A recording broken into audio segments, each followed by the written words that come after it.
Welcome back to the Web Technologies course. In previous class, we are talking about the different types of drivers. So we are having the type 1 driver, type 2 driver, type 3 driver, type 4 driver is it. Type 1 driver is nothing but your JDBC, ODBC bridge driver. JDBC, ODBC bridge driver. So what is that JDBC ODBC bridge driver? JDBC ODBC is nothing but is a Java database connectivity, and ODBC is nothing but open database connectivity. With the help of this particular JDBC ODBC bridge driver, we are communicating to the database. And second one is a native API driver. With the help of this particular native API driver, so what we are doing here, also we are communicating to the database, but here this native protocol, this particular database specific protocol is implemented in a native language. These native protocols are implemented, these specific database protocols are implemented in a native language. That native language or nothing but your C or C++, and your type 2 driver is implemented in a Java language. Okay, Java language. So with the help of this particular type 2 drivers, we are communicating to the database with the help of this particular native protocol. Okay, so next one is the type 3 driver. Type 3 driver is the middleware driver. So whatever the requirement you required for your connecting the database, so that entire requirement is implemented in your middleware layer. That's why we are saying it is called the middleware driver. And fourth one is the database specific protocol driver, or we can say that this is a thin driver, or this is a thin driver, or we can say this is a pure Java driver. So why it is a pure Java driver? This particular type 4 driver is implemented in Java language only. So there is no, in this particular type 4 driver, there is no translator, there is no middleware, and there is no bridge like your JDBC ODBC bridge driver. We are not having any mediators. Okay, we are not having any mediator. Directly we are communicating to the database, and we are retrieving the data, whatever the data you want, we are retrieving that information, and we are displaying that information in a JDBC enabled Java application. We are displaying that particular information. Okay, after that we seen about the different types of programs. Or we are implemented a JDBC programs. Okay, for implementing that particular JDBC program, so what we are doing, so we are following the 7 step. What is the step 1? First you have to import the package. Whatever the package you required, you have to import that particular package. Once your package importing is done, after that what you have to do, you have to load your driver. What type of driver is suitable for your database, or what driver is suitable for your application. Okay, clear? Once the driver is loading is done, what you have to do, you have to register that particular driver. Once registration is done, you have to create a connection with your database. For that we are using the connection statement. Once the connection is done, what we are doing here, now we are creating a statement. With the help of the statement object.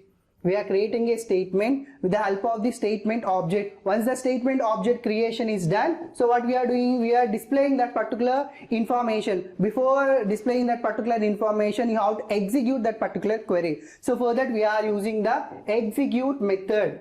Once the method execution is done, you are getting the information, and where you are going to store. For that we are using the result set. Once your requirement is done, once your connection with the database is done, everything is done. So finally you have to close your connection. For that what we are using the close method for closing the particular connection. And one more thing, in particular statement, creating a statement. So there we are talking about the 3 different types of objects. Okay, so what is the first one? First one is the statement. And second one is the prepared statement.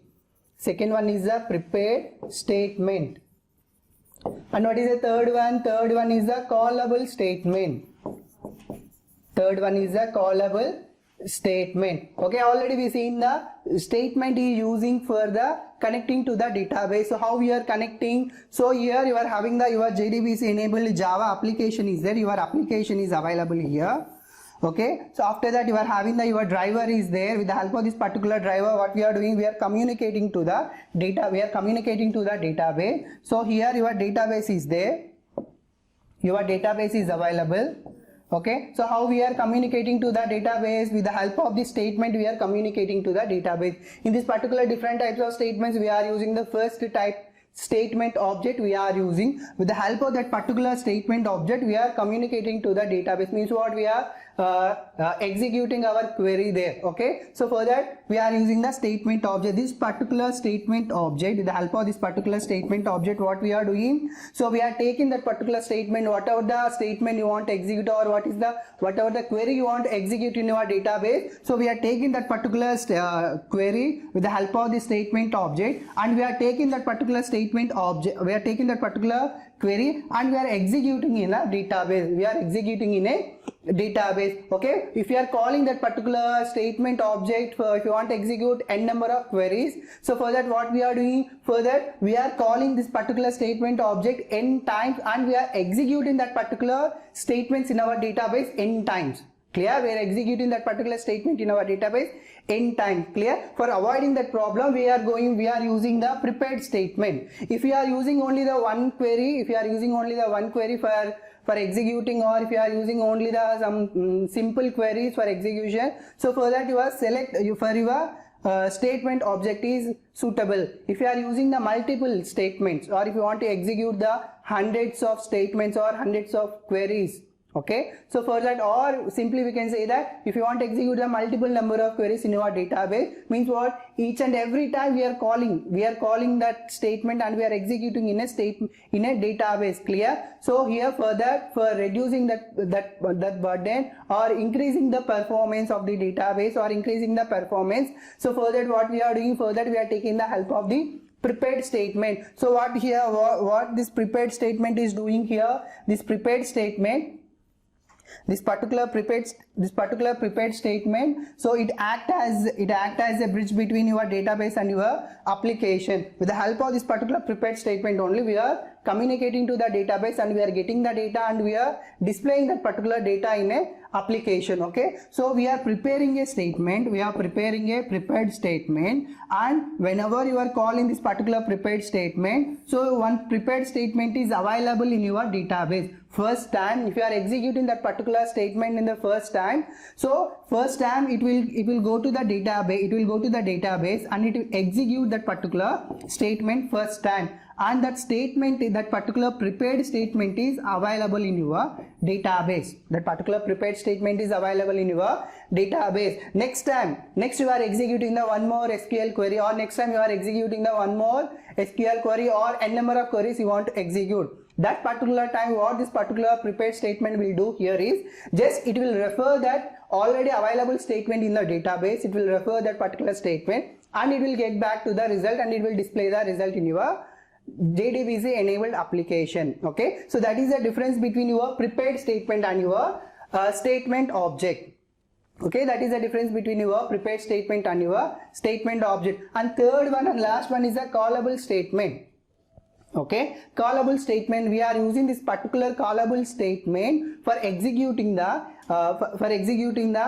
functions or stored procedures or database transaction or SQL transaction. For that we are using the callable statement. We'll see what is the syntax for this particular prepared statement. What is the syntax for this particular prepared statement? So here, so first what are the steps you are following in the previous program? You follow the all steps. Only one thing is how to change the, instead of your statement you have to use the prepared statement. So I'm writing here prepared statement, pt equals what I have to do here, connection dot prepared connection dot prepared. Here you have to pass your query. Here you have to pass your query. So in this query you have to pass the question mark. You have to pass the question. For example, you want to select some data or you want to insert some data. For that, what is the query for inserting the data? So here string q equals insert into emp values question mark and question mark. Okay, question mark and question mark and question mark. Okay, how many values we are inserting? We are inserting the 2 values there, so that's why you have to put the 2 question marks. Okay, so now this prepared statement is available in our database. Now prepared statement is available in our database. Now what you are doing, first time you are inserting the data. For that, what I have to do? For that I am using here pt dot get, or you can use the get method, or whatever the method you are having, you can use that particular method. Here I am using the get int of 1 comma, and what is the first? The 1 represents the column number. Okay, so here first field, first position represents the column number, and second field represents the your value. So here I am entering the employee ID. Okay, employee ID, my employee ID is the 2002. Okay, my employee ID is the 2002, and the first one is the your column number. Okay, now I am entering the next one. Get string 2 comma, in quotation I am passing the some name. I am passing some name Aman.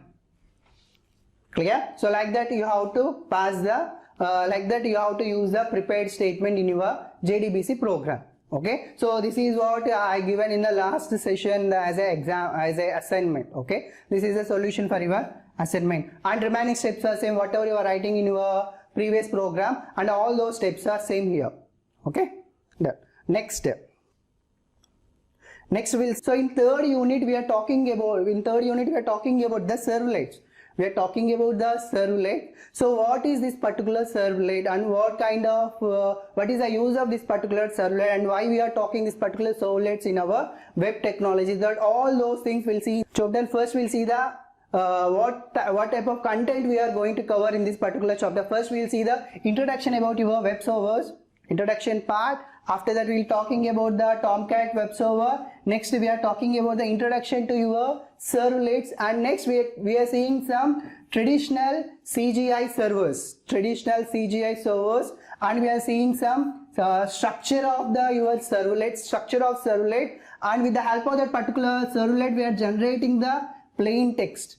Okay, we are generating the plain text. After that we'll see the how to install that particular servlets in our machine, how to compile and how to install that particular servlets in our machines. All those things we'll see. Once the session is done, once your session is completed, you will be able to design and build a Java servlet application. You will be able to design and build a Java servlet application, and also you can differentiate the various web servers.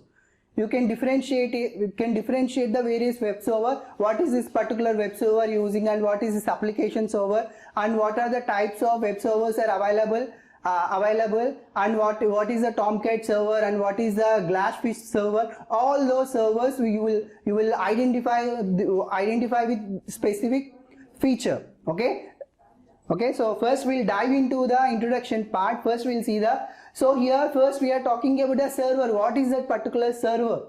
Okay, so here the formal definition says that in computing, server is a computer program or a device.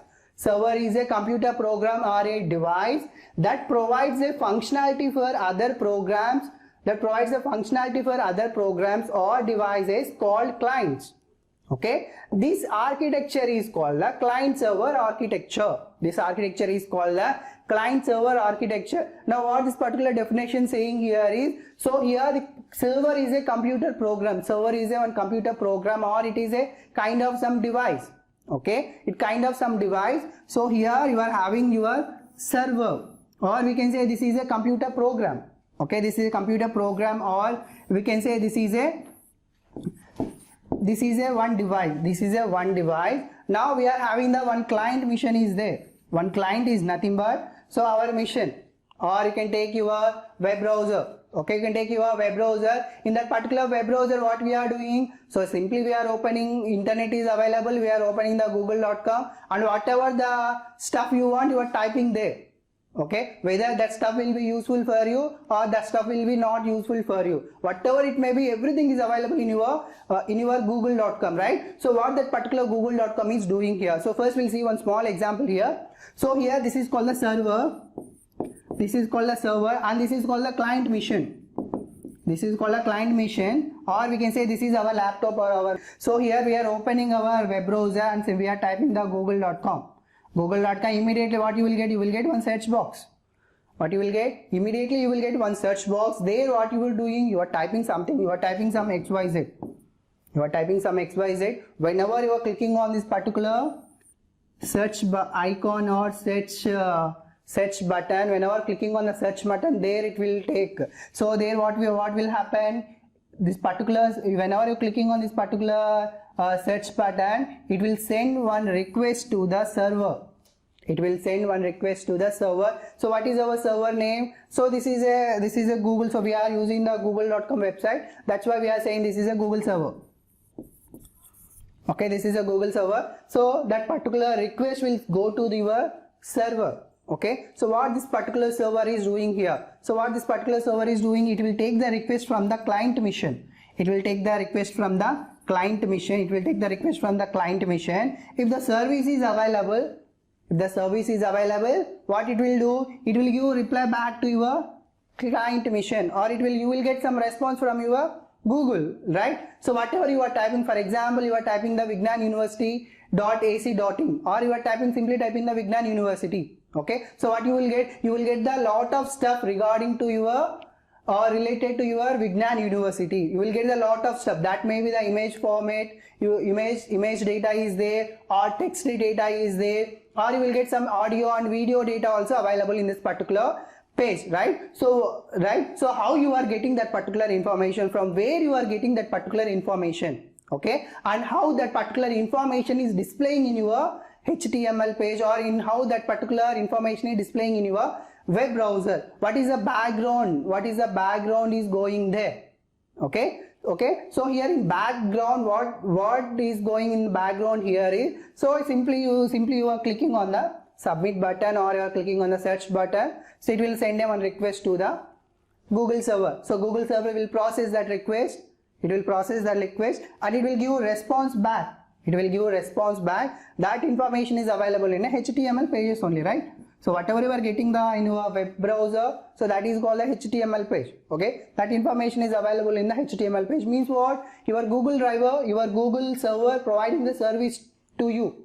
Clear? Your Google server is providing the service to you. And one more thing, if you copy some error in you are writing the Java program, right? So you are getting one error, right? You just simply copy that particular error and copy and paste in your Google.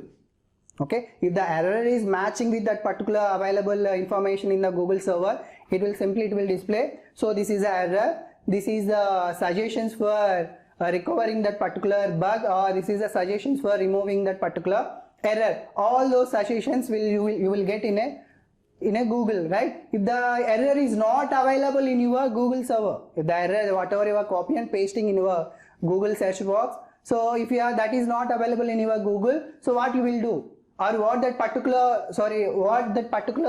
Google server is doing, sorry, this request is not available, okay, or the page is not found, or the request information is not available. Simply it will display that information is not available in black letters in bold color. Clear? Means what? If the information is available, it will give response back to you. If the service is not available, sorry, I am not having any service in my server. Like that, it will give some response back. Clear? Means what here? So we are getting the request from the client machine, and we are giving the response to the client machine. So your server always keep on waiting for the client request. Always waiting for the client request. So whenever it getting the request from the client machine, it will process that particular request and it will give response back to your client, response back to the client machine. Clear? So that is the role of your server. Okay, and we can say this particular architecture, this particular scenario is called the client server architecture. Okay, and once again I'm repeating. So here your server is available and your client machine is available. That client machine may be the anything which supports the browser. Okay, so which supports the browser. So here what you are doing, always you are keep on sending some request to your Google. Okay, request to your Google. Now what this particular Google is doing, it taking the request from the client machine and it will process and it will give response back to the requested client. Okay, this is not doing only the one time, it is doing the multiple times, multiple clients are there. Okay, so in this particular Vignan University building, so we are not only the internet users, so many persons are there, thousands of students are there, all those students are sending the request to the Google server. Okay, means what this particular Google server is, this particular server is handling the all those requests and it is giving response back to the all clients, all requested clients. Okay, in the form of the HTML pages. Okay, that scenario, that is what we are talking in this particular entire third unit. Okay, and also we can say this is called the client server architecture. Okay, so next we'll see the types of servers are there. Okay, we are having the different types of servers are there. So first one is a database server. What this particular database server is doing. Okay, so what is the role of this particular database server? So what this particular database server is doing? So normally database means what? We are sending them one request to the database in the form of the queries. Okay, we are writing one query, select star from EMP. Okay, done. My query formation is done. Now what I am doing? I want to get the reply back from the database. Right? Means what your database always taking the or always processing the queries. Okay, your database is always processing the queries, so that we can say that that particular system or that particular server is called the database server. Means what here? Your database server is nothing but it is a computer that processes a database queries is called the database server. Okay, whatever the server it may be, that is a one kind of system or that it is a one kind of computer. Okay, based on the functionality it is divided. It is a database server, it is a SQL server, it is a SQL server, it is a file server. Based on the functionality or based on the service, we are dividing that particular database. So next we'll see the next database, that is a file database or file server. Okay, next one is a file server. So what this particular file server is doing? So here also we are having the one computer. Here also we are having the one computer and this particular computer having some storage device. This particular computer having the storage device, that particular device stores all files, all information about the files. All files information is available in this particular storage device and this particular storage device is available in our computer. Okay, computer, then we can say that is called a file server. Your computer is there, so for storing the information you are having some storage device also available. Okay, so we are saying this particular server is called a file server, and who will share that particular files, who are connected to that particular network, they can store the data, they can share the data, or they can do some manipulations in that particular file server, those who are having the access permissions. Okay, that is called the file server. So next one is a mail server. Okay, all you people know the mail server, right? So what is that mail server? So Gmail is there. So Gmail is a one kind of mail server. What that particular Gmail is doing, always taking the request and sends the responses in the format of emails. Okay, what this particular computer system is doing, sends and receives the emails. Sends and receives the emails. That service is provided by the mail server. That service is provided by the mail server. So next one is the web server. So what is this particular web server? Till now we are talking about the website, web pages, JDBC programs. Now what is this particular web server? So web server is nothing but, so it delivers the web pages. It delivers the web pages. So this is computer is common for in all servers. Computer is common for in all servers. Now here this is specifically delivers the web pages. So your Google example is there. So you are typing something in your Google search box, you are getting the responses in the form of the hyperlinks. In the form of the hyperlinks, here you are having the query, and here one.html page is there. Here we are having the lot of stuff will be displayed. Okay, in our web browser, and we are saying that is called the HTML page. Means what? You are getting the response back in the form of the HTML. Clear? So or we can say that is called a web page. That is called a web page. Okay. So next server is the application server. So here you are having the web pages. Here we are talking about the web pages, and this particular server we are talking about the applications. Application means what? So here it handles all application operations between user and the organization, back-end business applications or database. Okay, for example, you are using some service. Let us say we can say the Google Drive is there. Okay, in that particular Google Drive, what we are doing? We are uploading the files and we are downloading the files. Okay, we are uploading the files and we are downloading the files. That is a better example for your file server. Okay, and one more application is there. So one more application is you take your Twitter account. You take your Twitter account, or you take your Facebook app. Okay, so what we are doing there? Just we are giving the username and password. We are giving the username and password and we are entering into that particular Facebook account. So there, whatever you want to do, any stuff there, you are doing that particular stuff. Or one more example is your YouTube server is there. What that particular YouTube server is doing? So you want to listen some songs. You want to listen some songs, or you want to play some video, or you want to watch one movie. So what you will do? You will go to that particular YouTube search box and you will type there. So you will type the movie name. So for example, say your movie name is a Notebook. You will type the movie name is a Notebook. So what you will get? Notebook movie related information will be displayed there. Okay. This particular entire video streaming is available in this particular YouTube server. So what we are doing here? We are communicating to that particular server and we are getting the reply back in the form of the videos.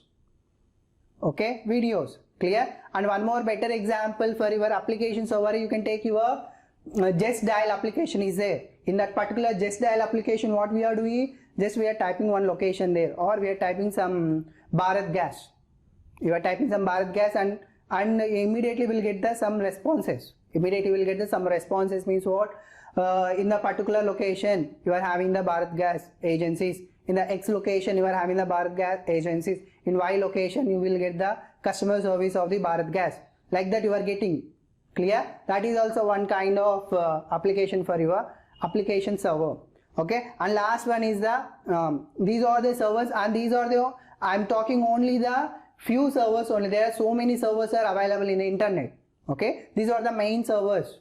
Clear? So next we'll see the what is the web server. Okay, what is a web server? What is the features of this particular web server? Okay, so definition says that the web servers are the computers that delivers the web pages. Okay, so web servers are the computers that delivers the web pages. Okay, so your client mission is there and your server mission is there. So your client is sending some request to the server. So server takes that request and it will give the response back in the form of the web page. If you are getting the reply in the form of the web page, so we are saying that particular thing is called the web server. Okay, that particular thing is called the web server, or that particular server is called the web server. If you are not getting the reply back in the form of the HTML, okay, you are not getting the reply back in the form of the HTML, or you are getting the reply back in the form of the tweets or some other kind of stuff. So that is that kind of application server. Okay, that is a kind of application server. Okay, so next one is every web server has an IP address. Every web server has an IP address. If you are maintaining a website, so for that you definitely require some IP address, and also you require some domain name also required. Okay, domain name and IP address. Why you are having the domain name and IP address? So I can run my website? No, you have the IP address, you have the domain name, and you are required the hosting service. So where you are running your website. Okay, where you are storing your stuff in your where you are storing that particular stuff in your website. Okay, so for that what you required one computer, and we are processing that particular website. And we are saying that is called the server. Okay, and we are saying that is called the server. Clear? And there are many web server softwares are there. Or we are having the domain servicing also is there. domain servicing is there, and hosting services also is there. Hosting service better example is your weebly.com is there, 2gb.com is there, and also GoDaddy is there. Okay, so these are the hosting web servers, hosting sites examples. Okay, clear? So next one, what this particular web server does, what kind of stuff is taking and what kind of stuff is giving reply back. So here we are taking the HTML format only. Okay, so what is the protocol there we are using, how you are communicating to the client mission, how you are getting the request from the client mission to the server. Okay, so for that what we are using, for that we are using the HTTP request and HTTP response. So what is this particular HTTP? So HTTP is nothing but hypertext transport protocol. Hypertext transport protocol. In which layer with this particular HTTP protocol we are using in an application layer. We are using this particular HTTP protocol, we are using in an application layer. So TCP IP is there, right? In network model, TCP IP. So with the help of this particular TCP IP only we are communicating to the internet, or we are communicating to the other devices. Okay, so there in that particular TCP IP model, in application layer only, we are using the HTTP protocol. HTTP protocol, with the help of this particular HTTP protocol we are communicating in the internet. Okay, in that particular HTTP protocol also we are having the two types are there. What is the first one? First you are sending the request to your server, so we are saying that is called the HTTP request. If you are getting the response back from the server to the client, okay, so we are saying that is called the HTTP response. Okay, so these are the different types of responses and HTTP types. Okay, first one is the HTTP request and second one is the HTTP response. With the help of these two protocols only we are communicating one system to another system. Okay, so next we'll see this web server processes the HTTP request by responding the HTML page. So HTML page is nothing but your web page. Okay, and we'll see what are the different types of web servers are there. In present market we are having a lot of web servers are there, mainly we are using the Apache Tomcat server. Second one is the Internet Information Services, and third one is the Sun Java web servers are there, and so many servers are there. Glassfish is there, IBM server also is there, so many servers are available. Okay, so in these so many servers we are using only the Tomcat Apache server. Okay, so what is this particular Tomcat Apache server or this Apache Tomcat server? What is the speciality of this particular server? We'll talk in this session. Okay, this particular Tomcat Apache server, this is a logo for your Tomcat Apache server. So this particular Tomcat Apache server, it is an open source web server. It is an open source web server and it is developed by Apache Software Foundation. It is developed by Apache Software Foundation and it contains a servlet container also. It contains a servlet container. Means what here? See, this particular Tomcat server is a open source. Tomcat server is a open source means what? You can download the freely and you can install in your machine and you can use that particular Tomcat server in your machine or for your organization also you can use. Okay, so it is a free of cost. Directly you can download, you can configure based on your organization purpose. You can mold that particular server. Okay, so and this particular server is developed by the Apache Software Foundation. Okay, and this particular server contains the servlet container. This particular server contains a servlet container. This particular servlet is used in official reference implementation for a Java servlet and JSP. JSP is nothing but your Java servlet programs. Okay, Java servlet pages. All those technologies are we are implementing in this particular Tomcat server. Okay, and one more thing is this is these technologies are developed by Sun under Java community process. So if you are talking about the Java or if you are talking about the Java related application, all those are implemented by the Sun Microsystems, or we can say that is called the Sun. Okay, so what is the finally we can say that this particular Tomcat server is a free of cost It is a free of cost, or we can say it is a open source web server. Okay, and also we are having the web server. We are having the web container for our servlet. Next and last feature is that these web servers support only the web component. Or if we are talking about the web servers, so these web servers will support only the web components only. Clear? So components of the Tomcat server. So first one is the Catalina. So Catalina acts as a servlet container. It acts as a container. Catalina acts as a servlet container.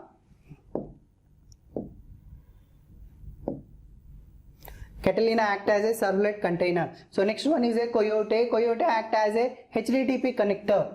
It acts as a HTTP connector and it acts as a container. So next, Jasper. So Jasper acts as a parser. So what this particular Jasper is doing here is it is an JSP engine which passes the JSP files to compile into a Java code as a servlet. Clear? So this particular Jasper acts as a parser. Okay. So for parser, so next one is a cluster. So cluster is nothing but it maintains the large application. For maintaining the large application, so we are using the cluster. So with the help of this cluster, what we are doing here is, for example, you are having the different types of services are there. Different types of services are available in your server. So this is a server. So we are having the service 1, service 2, service 3, service 4, service 5. For differentiating that particular services, we are using the cluster. For example, we are talking about the Google server is there. So in this particular Google server, so we are having the different kind of services are there. So first one is we are having the Gmail service is there, search engine service is there, YouTube service is there, and photo service is there. Okay, so here what we are doing here, so we are managing all these services. And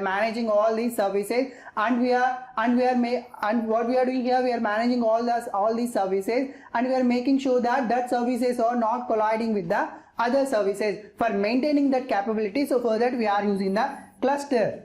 Okay, for that we are using the cluster component. So next one is the highly availability. So with the help of this particular highly availability service, so we are making sure that a particular service is available. Okay, for availability of the service. We are using the highly availability component. Okay, so first we'll review all these components. So in Tomcat server, we are using the Catalina is a first component. So with the help of this Catalina, what we are doing, we are making a one container. The Catalina will act as a container.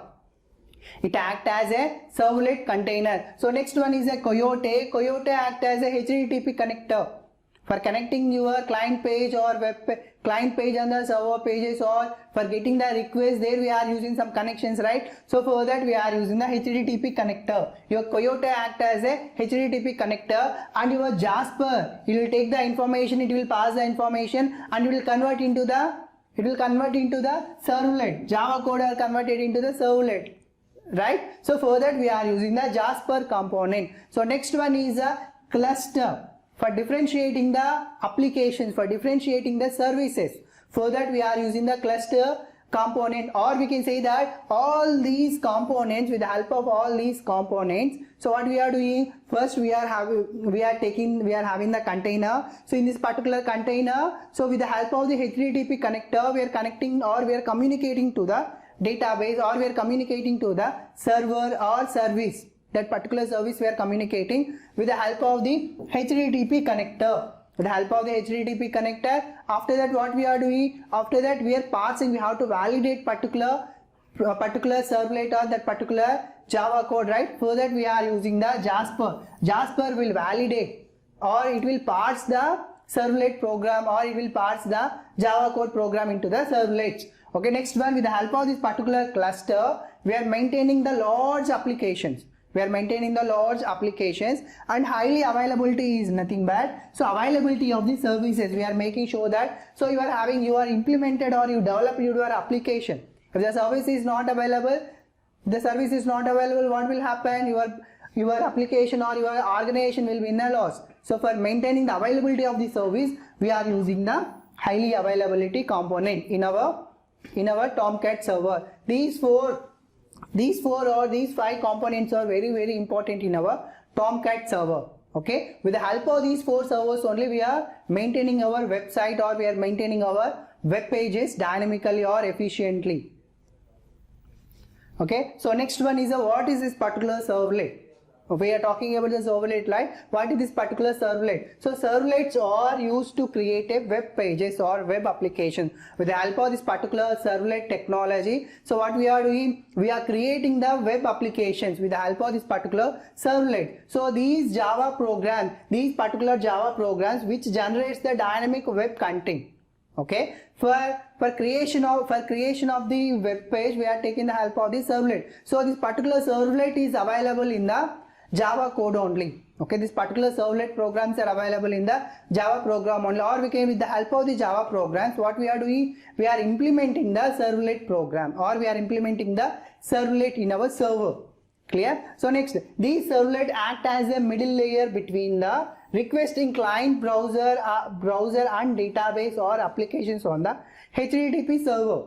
Okay, this particular servlet act as a middle layer between your client machine and your database or your server machine. Okay, it will act as a middle layer between your client and the client and your database or your server. It acts as a middle layer. Okay, with the help of that particular middle layer only, we are communicating to that particular server, or we are communicating to that particular database, and we are accessing the data, or we are communicating to that particular server and we are accessing the particular service. Okay, so next one, servlet is a server-side platform, independent, dynamic and multi-threaded. So if we are implementing this particular servlet in a Java program, if we are implementing this particular servlet in a Java program, then we can say that it is a platform independent, and also it is a multi-threaded program, and also it is a multi-threaded. Clear? So automatically whatever the features are available for your Java, all those features are embedded to your servlet.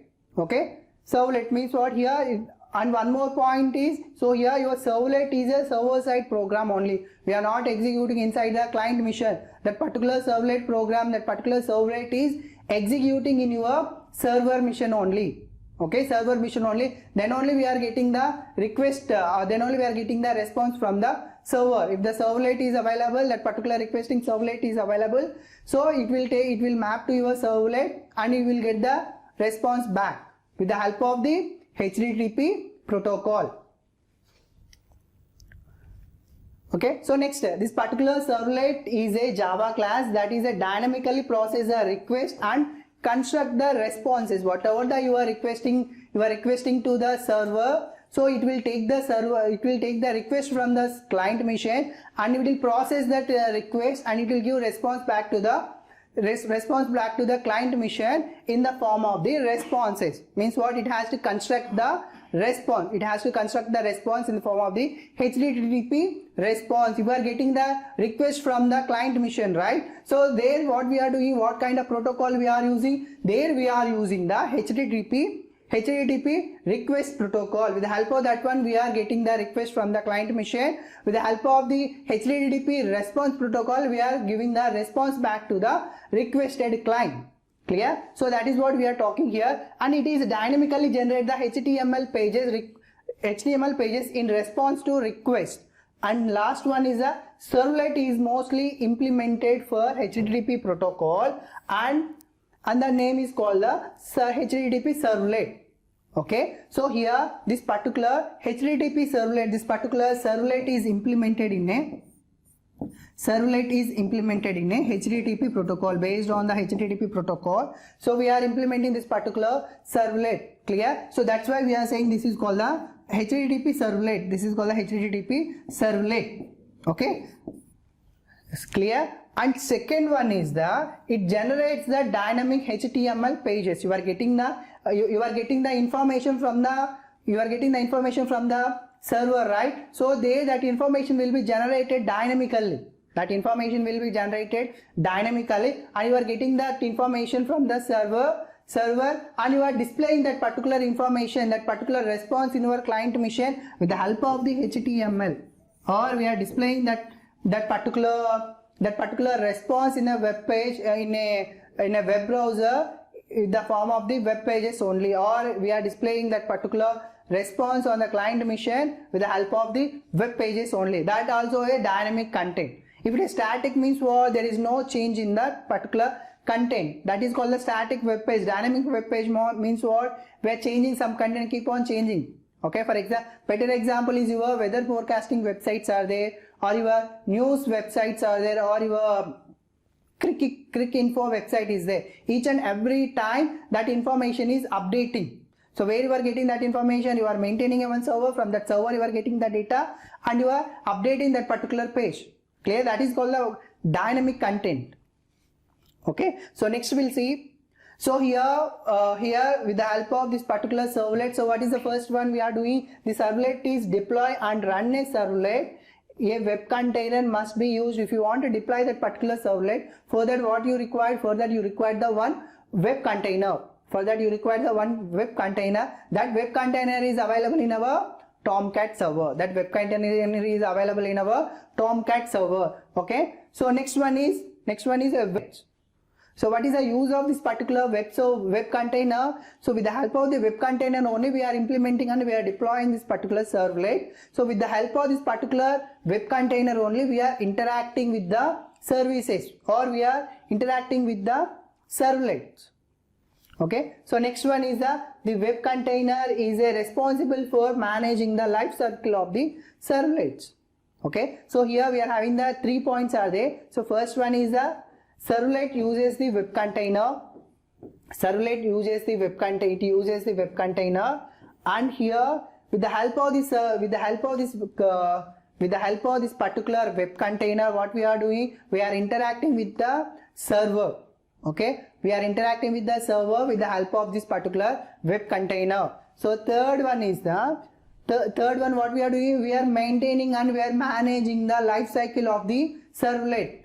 Okay, we are maintaining and we are managing the life cycle of the servlet in a web container. Okay, these 3 points are very important.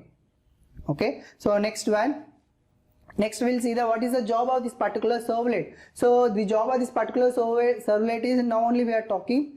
So first what it will do, it will get the data from it will read any kind of data. It will read any kind of data given by the user. Okay, so you are having the Google is there. So here what you are typing here, you are typing some data here. So whenever you are clicking that particular search button, it will go to your Google server. If that particular information is available, it will give a response back. If information is not available, it will say this particular requested information is not available in our server.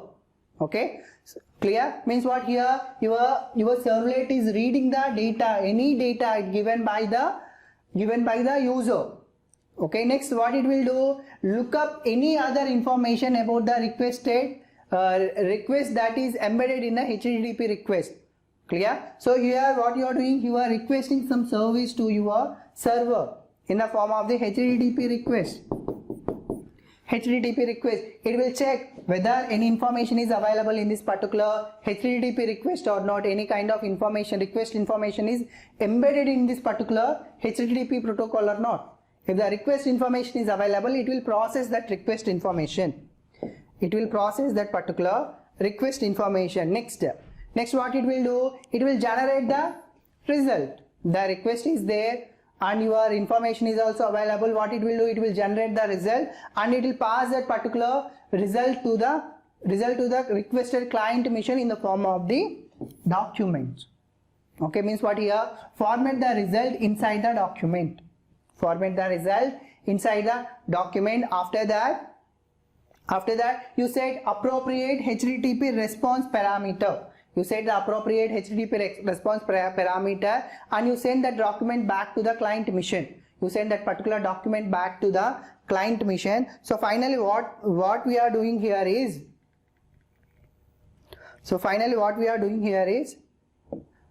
so here you are having the client mission. So this is your client, or we can say this is a client mission and this is a server mission. Okay, so here what we are doing, we are communicating to the server. So we are communicating to the server with the help of the HTTP request. The help of the HTTP request, After that you are getting the response back from the server in the form of the HTTP response. Okay, so what your servlet will do, so whatever the information you are getting the request from the client machine, so it will verify this particular request. Your servlet has to read the text information, data, whatever the data is requested, this particular client, it has to read. Okay, once reading is done, it will check any requested information is available in this particular parameter or not. Okay, in this HTTP request, so it will take that information, it will search if the services are available or not, or if there is particular request is mapping to this particular servlet, it will give the response back in the form of the HTTP response, or it will create a one document. The result will be created in the form of the document.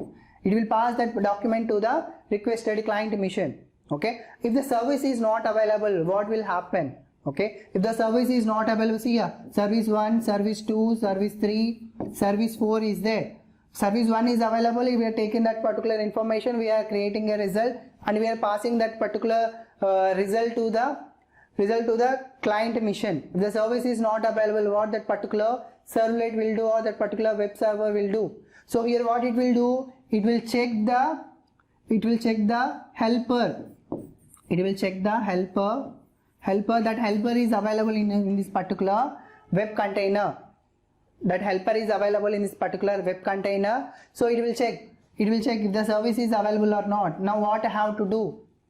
Okay, for getting that help, it will check in a helper, or we can say this particular thing is called the XML or web.xml file. Web.xml file. In this particular web.xml file, all your servlets information is available. Okay, all your servlets information is available. It will check in this particular web.xml file whether that requested service is available or not.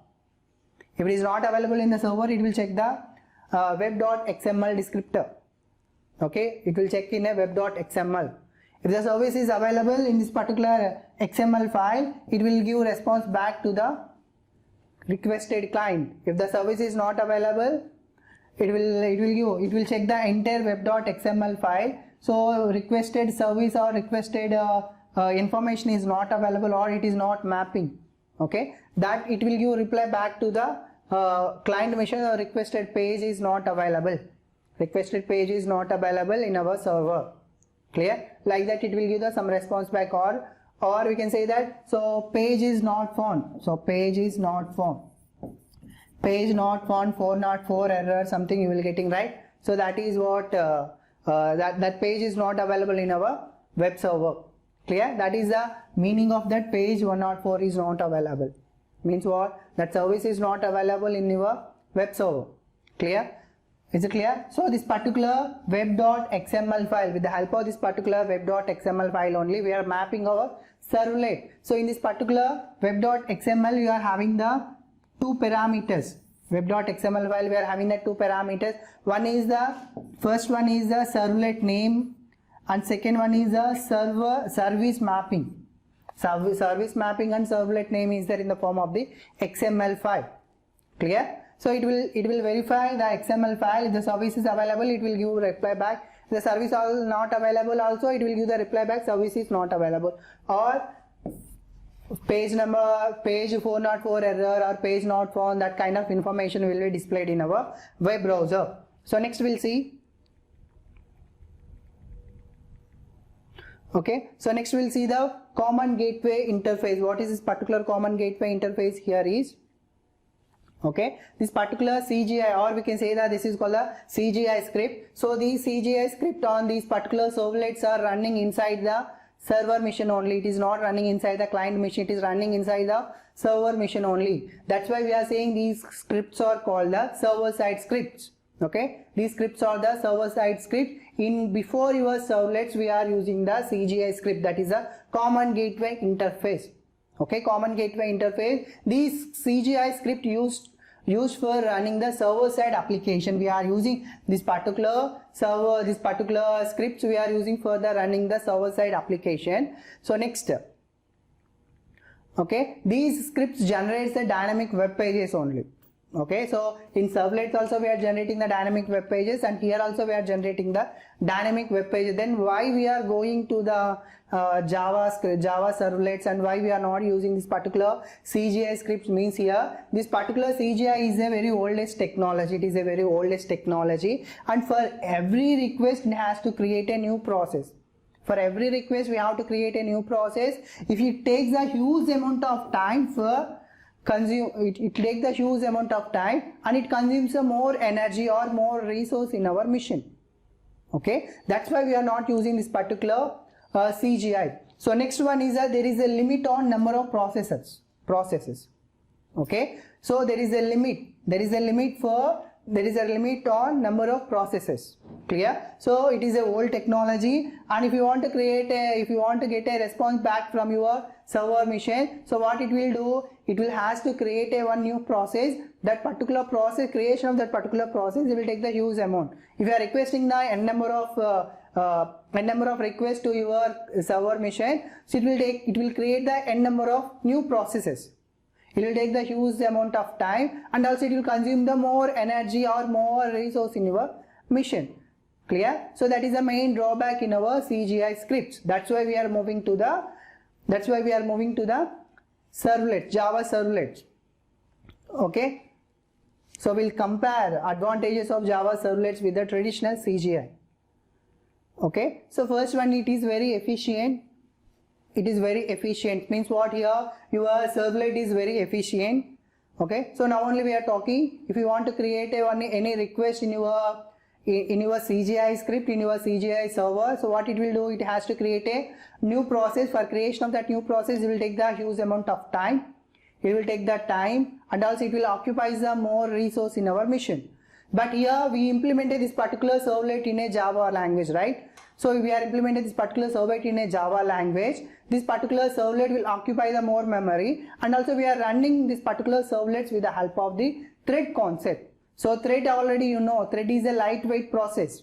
Okay, thread is a lightweight process. Clear? So with the help of that particular technique, with the help of that particular concept, what we are doing, so we are implementing this particular servlet, and we are saying that this is a more efficient compared to your CGI script. Clear? So next one is a convenient. Convenient means what? If you want to execute one request in your web browser, or if you want to execute a request in your server, so in our servlet directly we are mapping and we are executing, but it is not like that in our CGI script. We have to convert, we have to do so much procedure, then only we can get the output. Clear? So next one is a powerful. It is a powerful. So compared to our CGI, our Java servlets are powerful. Here, if you are talking about the memory management, so we are taking the help of the JVM. With the help of this particular JVM, what we are doing here, so we are allocating the memory, we are deallocating the memory. Automatically we are allocating the memory, we are deallocating the memory. That garbage collection will be taken care by this particular JVM. Okay, in our servlet. If you are talking about the CGI, so there we have to open the process, we have to close the process. If you are not closing that process, that memory will be always in a used state only. We cannot use that particular that particular resource, right? So that's why we are saying it is a very powerful, and it is a portable. Okay, it is a portable. So your Java is there, it is a multi-platform, and it is a platform independent language, so it is a portable also. Okay, so you are implementing your servlet in a Java language, so we are saying that this is a portable. Whatever the feature is applicable for our Java language, that feature also applicable for our servlet also. Okay, and it is a inexpensive. Why it is a inexpensive? So if you want to use that particular CGI server, so for that particular CGI server, we have to maintain so much cost we have to invest on that particular CGI server. But you come to, if you are using this particular servlets, so servlet is a inexpensive. Means why it is inexpensive? We are mixing this particular web server with the servlet. The servlet is implemented in a Java language. That's why it is a inexpensive and it is a very secure. It is a very secure. Clear? So compared to your CGI, so this particular servlet is a very secure. So why it is a very secure? So here in your, if you are requesting for multiple requests, if you are requesting for multiple requests, so all those requests are carefully maintained by your servlet server. Carefully maintained by your servlet server. So here we are not sharing the data between these requests, right? So that feature is not available in our CGI server. We cannot say that CGI server scripts are secure. Okay, so we can say that this particular Java servlets are very secure. Clear? So next one, so this is a basic structure of the basic structure of the servlet here. So here the servlet is a Java application, or we are implementing this particular servlet in a Java language only. Okay, for that what we are using? For that we are using the Java X.servlet package, and also we are using the Java X.servlet HTTP. Whatever the information required or whatever the classes or interfaces required for your program, so for that we are using the servlet, Java X.servlet. Okay, so if you are implementing that HTTP request and response, clear? So for that what you have to use? You have to use the servlet.http. With the help of that servlet.http, so we are talking about the HTTP request and HTTP response. All those interfaces and classes are available in this package only. That's why we have to import this particular Java X.servlet and Java X.servlet.http. Okay, so this is a life cycle of your servlet program. So first what we are doing here, so first servlet is a small Java program that is written that runs within the web server. Okay, so first what we have to do, first we have to start the server. Okay, so first what we have to do, first you have to load the servlet class in the web container. First you have to load the servlet class in the web container. Once your servlet class loading is done, what we have to do, now you have to start, or you have to create an instance for your server. Okay, you have to create a instance for your servlet. Once the servlet class loading is done, once the instance creation is done, then only init method will be invoked. Okay, then only init method will be invoked. Init method means what? Initialization method. Initialization method will be invoked. This initialization method will be invoked only once in a life cycle. So next one is a service method. Once the init method is invoked, after that immediately this particular service method will be involved, or this particular service method will be used. So you are requesting for one service, right? That service is available in this particular service method only. Next one is a destroy method. Once your request is done, once your service is done, so what you have to do, you have to close that particular method, you have to close that particular service. How you are closing that particular service? We are closing that particular service with the help of the destroy method. Clear? So here what you are doing, first you have to load your servlet class. Once your servlet class loading is done, what you have to do, you have to create an instance for your servlet. Once the instance creation is done, once the loading is done, now what we are doing here, we are using the initialization method. With the help of this particular initialization method, we are initializing that particular servlet, or we are configuring that particular servlet. All those information is available in this particular init method only. This particular init method will be executed once in a life cycle only. Okay, once in a life cycle, and after that only our service method will be activated. In this particular service method only, we are having all kind of services. Whatever the service you are providing, that particular service will be available here.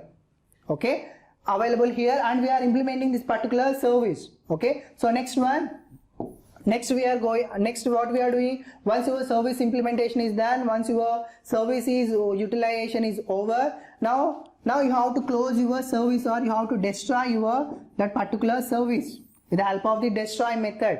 Why we have to destroy? So here you are using the service here. means what? If you are using the service means what? You are occupying the machine.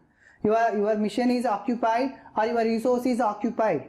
Okay, once your service is done, what you have to do? You have to reallocate that particular resource to the machine, right? So for that, what we are doing here, we are destroying that particular service with the help of this particular destroy method. We are destroying that particular service. Now we'll see the how to create a servlet and how to pass a sample information in our servlet with the help of the web browser. Okay, so first what you are doing here. Okay, now what you have to do here is so here what we are doing here is now we are going to creating one sample servlet. With the help of that particular servlet, we are passing some sample text, we are passing some plain text. Okay, so for that, first you open your NetBeans. Open your NetBeans. NetBeans is opening.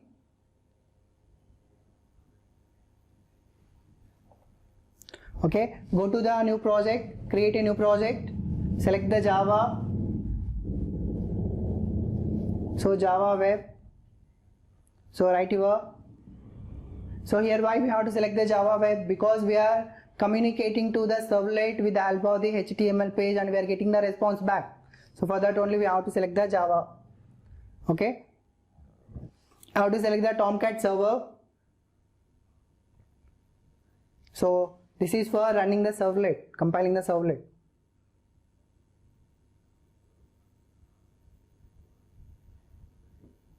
And one more thing. Okay.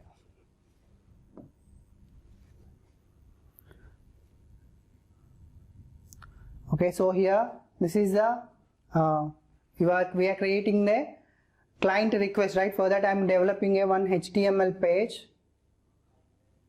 Simply you develop some HTML page, there you create one form tag. In that form tag you have to create one submit button.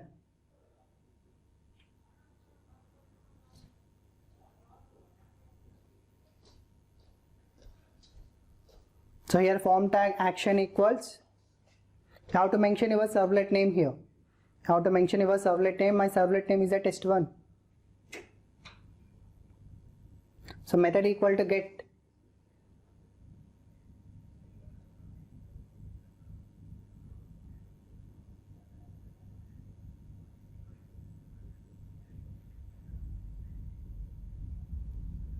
So use the submit.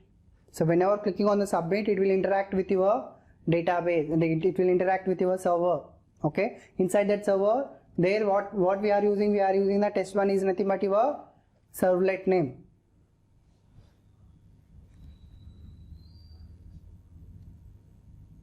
So close and compile and execute. See here request will be created like this.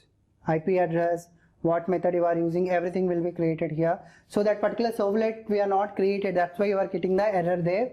You create a servlet here. So for that, go to your project name and right click and create a servlet, Java class, or not Java class, Java servlet. Okay, here you give the servlet name. What is my servlet name? That is a test1. Next, click on next. So here you have to add. See here you have to click on the add information to deployment of the descriptor. Okay, so the descriptor we are talking that Java, that web container is there. So if the service is not available, it will go to the deployment descriptor. The deployment descriptor is nothing but your web.xml. So there we have to add our servlet.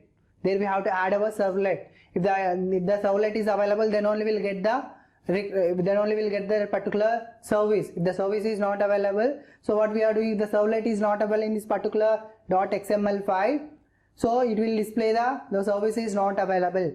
Okay, so it is mandatory to have to add that particular servlet in your web.xml file. There what we are adding, there we are adding the servlet name and where you are developing that particular servlet, in which program you are developing that particular servlet, that particular class name, that Java class name you have to provide here. Automatically it will come. You right click here, you check that particular checkbox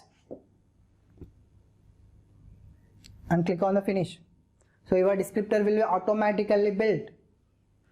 Okay, manually if you are typing, you go to the web.xml location, you add the servlet name there. Okay, by default it will be created here. That this is a HTTP response. So here we are creating one response here. Just we are passing the some plain text here. This is a hello world.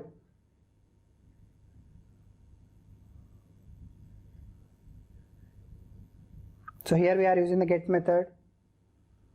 You compile this particular servlet program and execute. See, you click there, you will go to the hello world. You are getting that particular you are getting that particular information from the servlet. Okay. So next step. Next we'll create a one more application. Okay, I'm creating a one more application here. So what I'm doing here is I'm creating the second servlet. I'm entering my username and password. That username and email ID retrieved from the server, that servlet.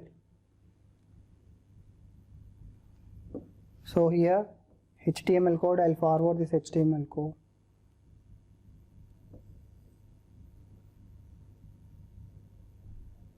So already we seen the type equal to email. Email means what? It will verify the email syntax.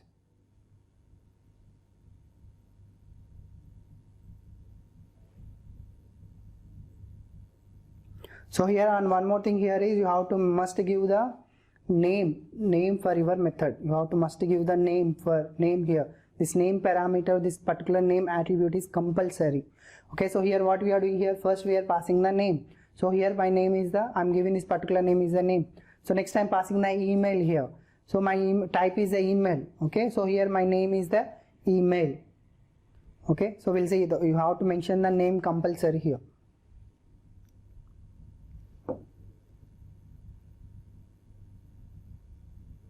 And save your program. Now what you have to do now, you have to create a servlet, that is a test2 servlet. So before that, you first will see the output, whether it is created in a correct format or not.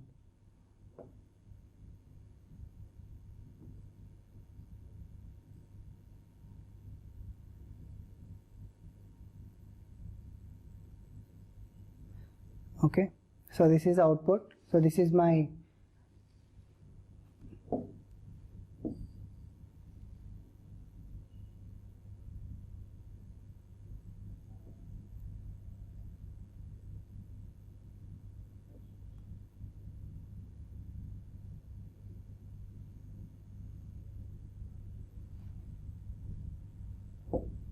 okay, this is my output of this particular HTML page. Now what you have to do here is, now you have to create a servlet. Now you have to create a servlet here. I'm creating a servlet name is a test2. So simply I'm getting some information. Okay, you just run that particular file.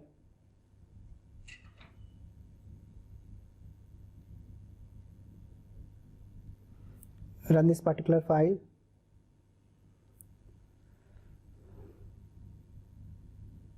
So it is asking, see here, this is the difference between a normal box and an email type.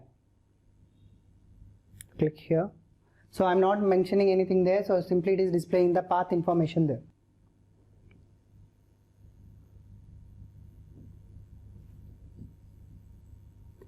So here with the help of the request dot get parameter, you have to use the request dot get parameter method. I'm constructing my response here. So request dot get parameter. Request dot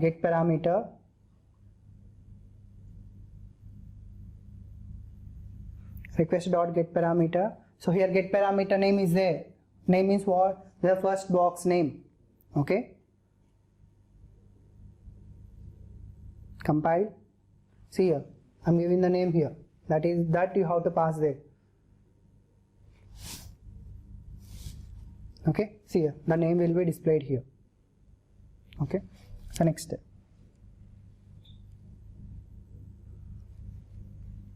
here email, next one is the email. Okay, next one is the email. You create that one. So for getting the parameters, we are using the request.get parameter. Request.get parameter. And one more thing here is, so here how we are developing this particular servlet. So we are using the process the request. Whatever we are getting the request from the client mission, we are processing that particular request.